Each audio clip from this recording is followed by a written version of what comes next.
Ускут – одно из древних поселений Крыма с самобытной культурой и оригинальным диалектом, который не спутать ни с каким другим. В прошлом село Ускут было одним из самых больших на полуострове. В минувшие выходные здесь прошла традиционная встреча односельчан Койдышлер-Корышева. Более 200 уроженцев села Ускут, их дети, внуки приехали из разных уголков Крыма.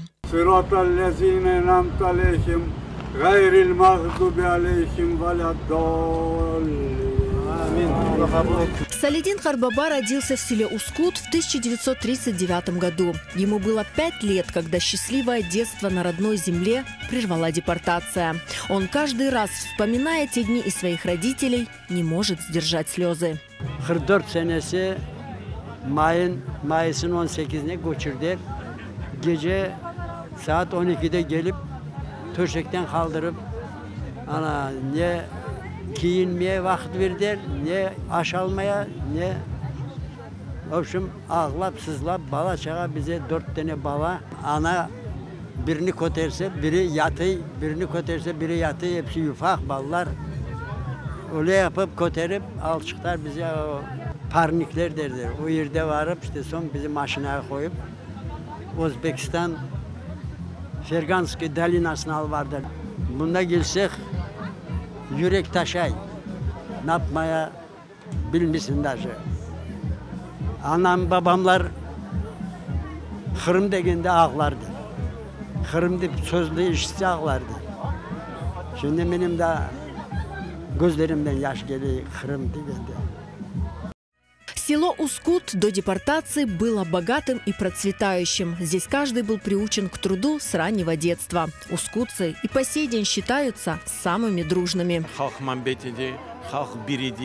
İçine bir olmayacak, işi olmayan, zenatı olmayan insanlar yok idi. Hepsi yaxşı yaşar der. Böyle bakanda, o zamana bakanda elbette. Onun için içinde başka köylerde nasıl diyeyim, bеднякlar derler onları, onlar yok idi. В 1920-е годы в Ускуте насчитывалось около 3000 жителей, из которых практически все были крымскими татарами. Evvelden bunda tutun asrar der, buğday eker der olan yerine, koy bakar der hayvancılıkla. Benim babam 25 yıl çobanlık yapkan, bir tane aile vardı, Urus simyası. Kalanı bütün Uskutlu. Kaç koranta var idi burada? 1200 tane korantaydı, 1200. Bir şey var idi, bağlar, bahçeler, hayvanlar. Hepsi zengin yaşardı, yaxşı yaşayışıydı. O Kutmunda cenk gitse de yaxşı yaşardık biz. Anamlar işlerdi, harbabamlar işlerdi hepsi. Cami var idi, baba cami var. Üç yerde mektep var idi. Hatipler mektebi, kokular mektebi. Üç yerde mektep var idi. 10. sınıfacak okurdular bizim Uskut'ta. Babalarımızın ardından hayda varsa biz de çapardık anda. Agorota vardılar mı? Sığırçıklar ıslatırdılar mı? Yüreğim ağlayın, ne yapayım? Balalığımız bunda kötüydü. Özbekistan'a uçtuk elbet. 9 yaşındaydık bundan göçtük de. Yüreğim yaxşı gözlüyor. Ya vatanımda doğmuş. Bunda doğdum da ne yapayım? Bunda doğdum, ustum, çıktım.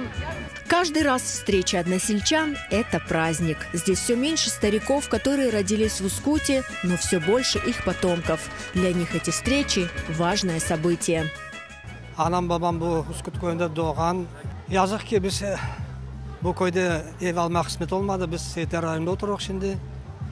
Her yıl bu görüşme geliriz. Cemaatimizi toplay, Uskut halkını toplay. Aslında bütün cemaatimizi, Kırım halkımızın toplay. İşte kıymeti bunda. Birbirimizden görüşürük. Balalarımız, bilmeyen balalarımızdan tanışırız yanından. Böyle görüşürler pek yaxşı. Yaşlık birbirini tanıy, soy birbirini tapay. Bana eş, dost diyen gibi hepsi toplaşıp bir görüşürler. Yılda bir kere olsalar da görüşürler. Allah cümleye sağlık, selametlik versin. Böyle toplaşmalar çok olsun. Nesillerimiz unutmasın. Bizim bunda yaşayanlarımızın, harbabalarımız yaşayanların. Bu bizim topraklar. İleride bu topraklar bizlerde kalacak. Tarih saklamak. milletimizi saklamak. Ama Uskut koyunun özegimiz desek bundan, onun için bunda geliyik, bunda kaytıyık, bundan görüşüyük, işte bundan sularını içip gideyik.